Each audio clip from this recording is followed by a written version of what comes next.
8ನೇ ತರಗತಿ ಕನ್ನಡ ಪದ್ಯಭಾಗ 7 ವಚನಾಮೃತ ಪ್ರಶ್ನೋತ್ತರಗಳು. ಮುಖ್ಯ ಪ್ರಶ್ನೆ 1. ಕೊಟ್ಟಿರುವ ಪ್ರಶ್ನೆಗಳಿಗೆ ಒಂದು ವಾಕ್ಯದಲ್ಲಿ ಉತ್ತರಿಸಿ. ಪ್ರಶ್ನೆ 1. ಕಲಿಯುಗದಲ್ಲಿ ಗುರುವು ಶಿಷ್ಯನಿಗೆ ಹೇಗೆ ಬುದ್ಧಿಯನ್ನು ಹೇಳಬೇಕಿದೆ? ಉತ್ತರ: ಕಲಿಯುಗದಲ್ಲಿ ಗುರುವು ಶಿಷ್ಯನಿಗೆ ವಂದಿಸಿ ಬುದ್ಧಿಯನ್ನು ಹೇಳಬೇಕಿದೆ. ಪ್ರಶ್ನೆ 2. ಕಾಯಕದಲ್ಲಿ ನಿರತನಾದವನು ಯಾವುದನ್ನು ಮರೆಯಬೇಕು? ಉತ್ತರ: ಕಾಯಕದಲ್ಲಿ ನಿರತನಾದವನು ಗುರುದರ್ಶನ ಲಿಂಗ ಪೂಜೆಯನ್ನಾದರೂ ಮರೆಯಬೇಕು. ಪ್ರಶ್ನೆ 3. ಆಯ್ದಕ್ಕಿ ಮಾರಯ್ಯನ ಪ್ರಕಾರ ಕೈಲಾಸ ಯಾವುದು? ಉತ್ತರ: ಆಯ್ದಕ್ಕಿ ಮಾರಯ್ಯನ ಪ್ರಕಾರ ಕಾಯಕವೇ ಕೈಲಾಸ. ಪ್ರಶ್ನೆ 4. ಕಾಗೆಯು ಏನಾಗಲು ಸಾಧ್ಯವಿಲ್ಲ? ಉತ್ತರ: ಕಾಗೆಯು ಕೋಗಿಲೆಯಾಗಲು ಸಾಧ್ಯವಿಲ್ಲ. ಪ್ರಶ್ನೆ 6. ಶರಣರು ಕೆಡಿಸುವ ನಿದ್ದೆಯನ್ನು ಹೇಗೆ ಗೆದ್ದಿದ್ದಾರೆ? ಉತ್ತರ: ಶರಣರು ಕೆಡಿಸುವ ನಿದ್ದೆಯನ್ನು ಯೋಗ ಸಮಾಧಿಯನ್ನಾಗಿ ಮಾಡಿಕೊಂಡು ಗೆದ್ದಿದ್ದಾರೆ. ಮುಖ್ಯ ಪ್ರಶ್ನೆ 2. ಕೊಟ್ಟಿರುವ ಪ್ರಶ್ನೆಗಳಿಗೆ 3-4 ವಾಕ್ಯಗಳಲ್ಲಿ ಉತ್ತರಿಸಿ. ಪ್ರಶ್ನೆ 1. ಶ್ರೀ ಗುರುವು ಶಿಷ್ಯರಿಗೆ ಬುದ್ಧಿ ಕಲಿಸುವುದು ಕಾಲಕಟ್ಟಳೆಗೆ ಹೇಗೆ ಒಳಪಟ್ಟಿದೆ ವಿವರಿಸಿ. ಉತ್ತರ: ಕೃತಯುಗದಲ್ಲಿ ಗುರುವು ಶಿಷ್ಯನಿಗೆ ಬಡೆದು ಬುದ್ಧಿಯನ್ನು ಕಲಿಸಿದರೆ ಅದನ್ನು ಶಿಷ್ಯನು ಮಹಾಪ್ರಸಾದವೆಂದು ಸ್ವೀಕರಿಸಿದನು. ತ್ರೇತಾಯುಗದಲ್ಲಿ ಬೈದು ಬುದ್ಧಿಯನ್ನು ಕಲಿಸಿದರೆ ಅದನ್ನು ಮಹಾಪ್ರಸಾದವೆಂದು ಸ್ವೀಕರಿಸಿದನು. ದ್ವಾಪರ ಯುಗದಲ್ಲಿ ಗದರಿಸಿ ಬುದ್ಧಿಯನ್ನು ಕಲಿಸಿದರೆ ಆಗ ಅದನ್ನು ಮಹಾಪ್ರಸಾದವೆಂದು ಸ್ವೀಕರಿಸಿದನು. ಆದರೆ ಈ ಕಲಿಯುಗದಲ್ಲಿ ಗುರುವು ಶಿಷ್ಯನಿಗೆ ವಂದಿಸಿ ಬುದ್ಧಿಯನ್ನು ಕಲಿಸಿದರೆ ಮಾತ್ರ ಅದನ್ನು ಶಿಷ್ಯನು ಮಹಾಪ್ರಸಾದವೆಂದು ಸ್ವೀಕರಿಸುತ್ತಾನೆ. ಈ ರೀತಿ ಗುರು ಶಿಷ್ಯನಿಗೆ ಬುದ್ಧಿಯನ್ನು ಕಲಿಸುವುದು ಕಾಲಕಟ್ಟಳೆಗೆ ಒಳಪಟ್ಟಿದೆ. ಪ್ರಶ್ನೆ 2. ಆಯ್ದಕ್ಕಿ ಮಾರಯ್ಯನು ಕಾಯಕದ ಮಹತ್ವವನ್ನು ಹೇಗೆ ನಿರೂಪಿಸಿದ್ದಾನೆ? ಉತ್ತರ: ಕಾಯಕ ನಿಷ್ಠೆ ಹೇಗಿರಬೇಕೆಂದರೆ ಕಾಯಕದಲ್ಲಿ ತೊಡಗಿದ್ದಾಗ ಗುರುದರ್ಶನ ಅಥವಾ ಲಿಂಗ ಪೂಜೆಯನ್ನಾದರೂ ಮರೆಯಬೇಕು. ಜಂಗಮನು ಮುಂದೆ ನಿಂತಿದ್ದರೂ ಮೊದಲು ಕಾಯಕ ಮಾಡುವುದಕ್ಕೆ ಗಮನ ನೀಡಬೇಕು. ಏಕೆಂದರೆ ಕಾಯಕವು ಗುರು ಲಿಂಗ ಜಂಗಮಗಳನ್ನು ಮೀರಿತು. ಕಾಯಕವೇ ಕೈಲಾಸ ಎಂದು ಭಾವಿಸಿ ದೇವರಿಗಿಂತ ಕಾಯಕಕ್ಕೆ ಮೊದಲ ಪ್ರಾಶಸ್ತ್ಯ ನೀಡಬೇಕೆಂದು ಆಯ್ದಕ್ಕಿ ಮಾರಯ್ಯನು ಕಾಯಕದ ಮಹತ್ವವನ್ನು ತಿಳಿಸಿದ್ದಾನೆ. ಪ್ರಶ್ನೆ 3. ಅರಿವು, ಆಚಾರ, ಸಮ್ಯಜ್ಞಾನದ ಬಗ್ಗೆ ಅಮ್ಮುಗೆ ರಾಯಮ್ಮನ ಅನಿಸಿಕೆ ಏನು? ಉತ್ತರ: ಕಾಗೆಯ ಮರಿ ಎಂದಿಗೂ ಕೋಗಿಲೆ ಆಗಲು ಸಾಧ್ಯವಿಲ್ಲ. ಆಡಿನ ಮರಿ ಆನೆ ಆಗಲು ಸಾಧ್ಯವಿಲ್ಲ. ಕಾಡು ನಾಯಿ ಸಿಂಹದ ಮರಿಯಾಗಲು ಸಾಧ್ಯವಿಲ್ಲ. ಅರಿವು, ಸದಾಚಾರ ಹಾಗೂ ಒಳ್ಳೆಯ ವಿವೇಕ ಇಲ್ಲದೆ ಕೇವಲ ನಾಮವನ್ನು ಹಾಕಿಕೊಂಡು ಜ್ಞಾನಿಯಂತೆ ಮೆರೆಯುವವರು ದಡ್ಡರು. ಅಂತವರ ಮುಖ ನೋಡಲು ಅಸಹ್ಯವೆನಿಸುತ್ತದೆ ಎಂದು ಅಮ್ಮುಗೆ ರಾಯಮ್ಮ ಜ್ಞಾನವಿಲ್ಲದ ಅಜ್ಞಾನಿಗಳ ಡಾಂಬಿಕ ಆಚರಣೆಗೆ ಮರುಳಾಗಬಾರದು ಎಂದು ಸಂದೇಶ ನೀಡಿದ್ದಾರೆ. ಪ್ರಶ್ನೆ 4. ಬುದ್ಧಿಹೀನರು ಹೇಗೆ ವಿದ್ಯೆಯನ್ನು ಸಂಪಾದಿಸುತ್ತಾರೆ? ಉತ್ತರ: ತಮ್ಮ ಮನವನ್ನು ಗೆದ್ದೆವೆಂದು ಯೋಗ್ಯ ಸೋಗು ಹಾಕುವ ಬುದ್ಧಿಹೀನರಿಗೂ ನಿಜವಾಗಿ ತಮ್ಮ ಮನವನ್ನು ಗೆದ್ದ ಜಂಗಮರಿಗೂ ಇರುವ ವ್ಯತ್ಯಾಸವನ್ನು ಶಿವಶರಣೆ ಲಿಂಗಮ್ಮ ತಿಳಿಸುತ್ತಾ, ಕೆಲವು ಬುದ್ಧಿಹೀನರು ಕಾಯಕ ಮಾಡದೆ ಕೇವಲ ದೈಹಿಕ ದಂಡನೆ ಮಾಡಿ ಮನವನ್ನು ಶುದ್ಧ ಮಾಡಿಕೊಳ್ಳದೆ ನಿದ್ದೆಗೆಟ್ಟು ವಿದ್ಯೆ ಕಲಿತಿರುವೆನೆಂದು ಹೇಳಿಕೊಳ್ಳುತ್ತಾರೆ. ಪ್ರಶ್ನೆ 5. ಶಿವಶರಣರು ಜಗವನ್ನೇ ಗೆದ್ದಿಹ ವಿಚಾರದಲ್ಲಿ ಲಿಂಗಮ್ಮನ ಅನಿಸಿಕೆಯೇನು? ಉತ್ತರ: ಕಾಮ, ಕ್ರೋಧ, ಲೋಭ, ಮೋಹ, ಮದ, ಮತ್ಸರಾದಿಗಳನ್ನು ಜಯಿಸಿ ಆಸೆ, ರೋಷ, ಜಗದ ಮೋಹವನ್ನು ಬಿಟ್ಟು ಕಾಯಕವನ್ನ ಪ್ರಸಾದವೆಂದು ತಿಳಿದು ನಿದ್ರೆಯನ್ನೇ ಯೋಗ ಸಮಾಧಿಯನ್ನಾಗಿ ಮಾಡಿಕೊಂಡು ಸುಖವನ್ನು ತೊರೆದು ಜಗತ್ತನ್ನ ಗೆದ್ದವರೆಂದರೆ ಶರಣರು. ಅಂತವರನ್ನು ಬುದ್ಧಿಹೀನರು ಹೇಗೆ ತಾನೇ ಅರಿಯಲು ಸಾಧ್ಯ ಎಂದು ಲಿಂಗಮ್ಮನವರು ಅಭಿಪ್ರಾಯಪಟ್ಟಿದ್ದಾರೆ. ಮುಖ್ಯ ಪ್ರಶ್ನೆ 3. ಕೊಟ್ಟಿರುವ ಪ್ರಶ್ನೆಗೆ 8-10 ವಾಕ್ಯಗಳಲ್ಲಿ ಉತ್ತರಿಸಿ. ಪ್ರಶ್ನೆ 1. ವಚನಾಮೃತದಲ್ಲಿ ವ್ಯಕ್ತವಾಗಿರುವ ಕಾಯಕ ತತ್ವದ ಮಹತ್ವವನ್ನು ವಿವರಿಸಿ. ಉತ್ತರ: ಕಾಯಕ ನಿಷ್ಠೆ ಹೇಗಿರಬೇಕೆಂದರೆ ಕಾಯಕದಲ್ಲಿ ತೊಡಗಿದಾಗ ಗುರು ದರ್ಶನವನ್ನಾದರೂ ಲಿಂಗ ಪೂಜೆಯನ್ನಾದರೂ ಮರೆಯಬೇಕು. ವಚನಕಾರರು ಜಂಗಮರಿಗೆ ಬಹಳ ಉನ್ನತ ಸ್ಥಾನವನ್ನು ನೀಡಲಾಗಿದ್ದು ಅಂತಹ ಜಂಗಮರು ಮುಂದೆ ನಿಂತಿದ್ದರೂ ಮೊದಲು ಕಾಯಕ ಮಾಡುವುದಕ್ಕೆ ಗಮನ ನೀಡಬೇಕು. ಏಕೆಂದರೆ ಕಾಯಕವು ಗುರು ಲಿಂಗ ಜಂಗಮಗಳನ್ನು ಮೀರಿದ್ದು. ಕಾಯಕವೇ ಕೈಲಾಸ ಎಂದು ಭಾವಿಸಿ ದೇವರಿಗಿಂತ ಕಾಯಕಕ್ಕೆ ಮೊದಲ ಪ್ರಾಶಸ್ತ್ಯ ನೀಡಬೇಕೆಂದು ಆಯ್ದಕ್ಕಿ ಮಾರಯ್ಯ ಹೇಳಿದ್ದಾರೆ.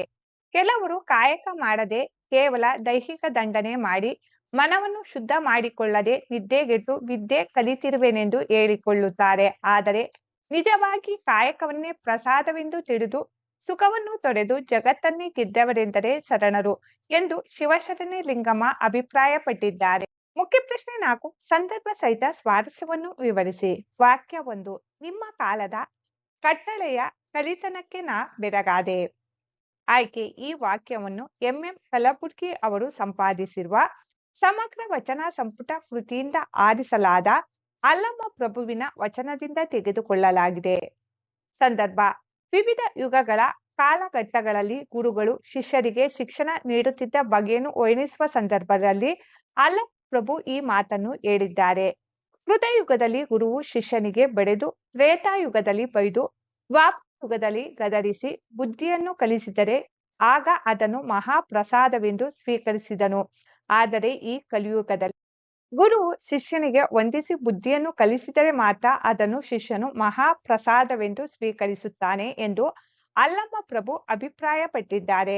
ಸ್ವಾರಸ್ಯ ಕಾಲದಿಂದ ಕಾಲಕ್ಕೆ ಗುರುವಿನ ಬಗ್ಗೆ ಶಿಷ್ಯರಿಗಿರುವ ಗೌರವ ಭಾವನೆ ಕ್ಷೀಣಿಸುತ್ತಿರುವುದು ಮತ್ತು ಶಿಷ್ಯರಲ್ಲಿ ನೈತಿಕ ಮಟ್ಟ ಕುಸಿದಿರುವುದನ್ನು ಸ್ವಾರಸ್ಯಪೂರ್ಣವಾಗಿ ವರ್ಣಿಸಲಾಗಿದೆ. ವಾಕ್ಯ 2 ನಾಮವನ್ನೊತ್ತುಕೊಂಡು ತಿರುಗುವ ಗಾವಿಲರ ಮುಖವ ನೋಡಲಾಗದು. ಆಯ್ಕೆ ಈ ವಾಕ್ಯವನ್ನು ಎಂ ಕಲಬುರ್ಗಿ ಅವರು ಸಂಪಾದಿಸಿರುವ ಸಮಗ್ರ ವಚನ ಸಂಪುಟ ಕೃತಿಯಿಂದ ಆರಿಸಲಾದ ಅಮ್ಮುಗೆ ರಾಯಮ್ಮ ಅವರ ವಚನದಿಂದ ತೆಗೆದುಕೊಳ್ಳಲಾಗಿದೆ. ಸಂದರ್ಭ ಧಾರ್ಮಿಕ ಆಚರಣೆ ಮತ್ತು ಹುಟ್ಟು ಗುಣವನ್ನು ಬದಲಿಸಲು ಸಾಧ್ಯವಿಲ್ಲ ಎಂದು ತಿಳಿಸುವ ಸಂದರ್ಭದಲ್ಲಿ ಅಮ್ಮುಗೆ ರಾಯಮ್ಮ ಈ ಮಾತನ್ನು ಹೇಳಿದ್ದಾರೆ. ಕಾಗೆಯ ಮರಿ ಕೋಗಿಲೆ ಆಗಲು, ಆಡಿನ ಮರಿಯು ಆನೆಯಾಗಲು, ಕಾಡುನಾಯಿ ಸಿಂಹದ ಮರಿಯಾಗಲು ಸಾಧ್ಯವಿಲ್ಲ. ಅರಿವು, ಸದಾಚಾರ ಹಾಗೂ ಒಳ್ಳೆಯ ವಿವೇಕ ಇಲ್ಲದೆ ಕೇವಲ ನಾಮವನ್ನು ಹಾಕಿಕೊಂಡು ಜ್ಞಾನಿಯಂತೆ ಮೆರೆಯುವವರು ದಡ್ಡರು. ಅಂತವರ ಮುಖ ನೋಡಲು ಸಾಧ್ಯವಾಗದು ಎಂದು ರಾಯಮ್ಮ ಹೇಳಿದ್ದಾರೆ. ಸ್ವಾರಸ್ಯ ಹುಟ್ಟುಗುಣ ಸುಟ್ಟರೂ ಹೋಗದು ಎಂಬುದನ್ನು ಇಲ್ಲಿ ಸ್ವಾರಸ್ಯಕರವಾಗಿ ಹೇಳಲಾಗಿದೆ. ವಾಕ್ಯ 3 ಜಂಗಮ ಮುಂದೆ ನಿಂತಿದ್ದಳು ಅಂಗು ಅರಿಯಬೇಕು.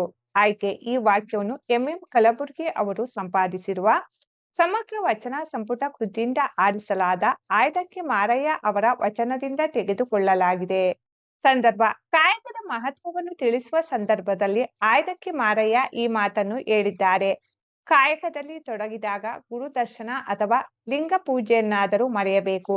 ಜಂಗಮ ಮುಂದೆ ನಿಂತಿದ್ದರೂ ಮೊದಲು ಕಾಯಕಕ್ಕೆ ಮಹತ್ವ ನೀಡಬೇಕು. ಕಾಯಕವೇ ಕೈಲಾಸ ಎಂದು ಭಾವಿಸಿ ದೇವರಿಗಿಂತ ಕಾಯಕಕ್ಕೆ ಮೊದಲ ಪ್ರಾಶಸ್ತ್ಯ ನೀಡಬೇಕೆಂದು ಆಯ್ದಕ್ಕಿ ಮಾರಯ್ಯನು ಕಾಯಕದ ಮಹತ್ವವನ್ನು ತಿಳಿಸಿದ್ದಾನೆ. ಸ್ವಾರಸ್ಯ ಕಾಯಕ ಎಂದರೆ ಕೆಲಸ.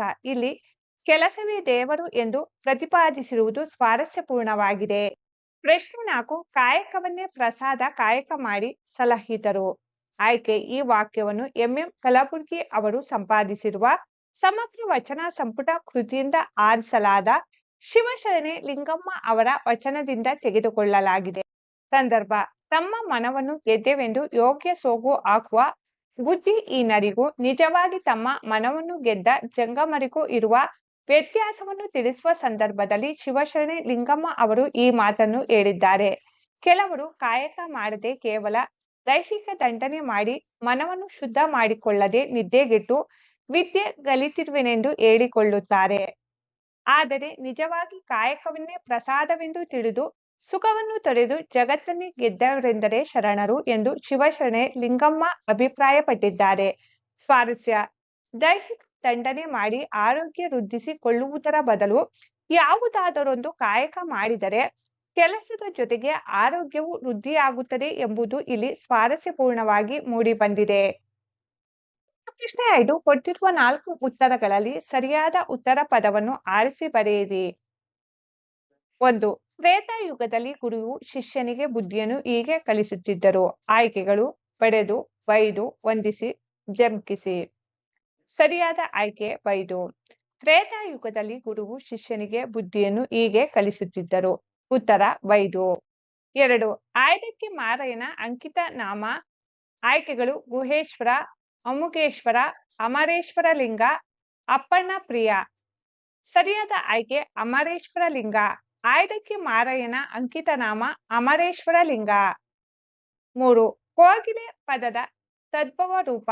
ಆಯ್ಕೆಗಳು ಕೋಕಿಲ, ಸಂಕಿಲ, ಕೋಕಿಲೆ, ಕೋಕಿಲ. ಸರಿಯಾದ ಆಯ್ಕೆ ಕೋಕಿಲ. ಕೋಗಿಲೆ ಪದದ ತದ್ಭವ ರೂಪ ಕೋಕಿಲ. 4 ಜಂಗಮ ಪದದ ವಿರುದ್ಧಾರ್ಥಕ ಪದ. ಆಯ್ಕೆಗಳು: ವಿರಕ್ತಿ, ವಿದ್ವಾಂಸ, ಗುರು, ಸ್ಥಾವರ. ಸರಿಯಾದ ಆಯ್ಕೆ ಸ್ಥಾವರ. ಜಂಗಮ ಪದದ ವಿರುದ್ಧಾರ್ಥಕ ಪದ ಸ್ಥಾವರ. 5. ತನುವ ಕರಗಿಸಿ ಕಾಯ ಮರುಗಿಸಿ ವಿದ್ಯೆಯನ್ನು ಕಲಿತಿಹೆ ಎನ್ನುವವರು ಡ್ಯಾಸ್. ಆಯ್ಕೆಗಳು: ಶಿವಶರಣರು, ಬುದ್ಧಿಹೀನರು, ಸಾಮಾನ್ಯರು, ವಿದ್ಯಾರ್ಥಿಗಳು. ಸರಿಯಾದ ಆಯ್ಕೆ ಬುದ್ಧಿಹೀನರು. ತನುವ ಕರಗಿಸಿ ಕಾಯ ಮರುಗಿಸಿ ವಿದ್ಯೆಯನ್ನು ಕಲಿತಿಹೆ ಎನ್ನುವವರು ಬುದ್ಧಿಹೀನರು. ಮುಖ್ಯ ಪ್ರಶ್ನೆ 6. ಗುಂಪಿಗೆ ಸೇರದ ಪದಗಳನ್ನು ಆಯ್ದು ಬರೆಯಿರಿ. 1. ಆನೆ, ಗಜ, ಆಯ, ಕರಿ. ಗುಂಪಿಗೆ ಸೇರದ ಪದ ಆಯ. 2. ಬಸವಣ್ಣ, ಕನಕದಾಸರು, ಅಲ್ಲಮ್ಮ ಪ್ರಭು, ಅಮ್ಮುಗೆ ರಾಯಮ್ಮ. ಗುಂಪಿಗೆ ಸೇರದ ಪದ ಕನಕದಾಸರು. 3. ಕಾಮ, ಕ್ರೋಧ, ಧನ, ಲೋಭ. ಗುಂಪಿಗೆ ಸೇರದ ಪದ ಧನ. 4. ದ್ವಾಪರಯುಗ, ಕೃತಯುಗ, ಸುವರ್ಣಯುಗ, ಕಲಿಯುಗ. ಗುಂಪಿಗೆ ಸೇರದ ಪದ ಸುವರ್ಣಯುಗ. 5. ತನು, ದೇಹ, ಮಾಯ, ಕಾಯ. ಗುಂಪಿಗೆ ಸೇರದ ಪದ ಮಾಯ. ಕೃತಿಕಾರರ ಪರಿಚಯ. ಅಲ್ಲಮ್ಮ ಪ್ರಭು ಇವರು 12ನೇ ಶತಮಾನದ ಪ್ರಸಿದ್ಧ ಚಿಂತಕ, ತತ್ವಜ್ಞಾನಿ, ಶಿವಶರಣ ಮತ್ತು ವಚನಕಾರ. ಇವರು ಜನಿಸಿದ್ದು ಶಿವಮೊಗ್ಗ ಜಿಲ್ಲೆಯ ಶಿಕಾರಿಪುರ ತಾಲೂಕಿನ ಬಳ್ಳಿಗಾವಿಯಲ್ಲಿ. ಇವರ ತಂದೆ ನಿರಹಂಕಾರ ಮತ್ತು ತಾಯಿ ಸುಜ್ಞಾನಿ.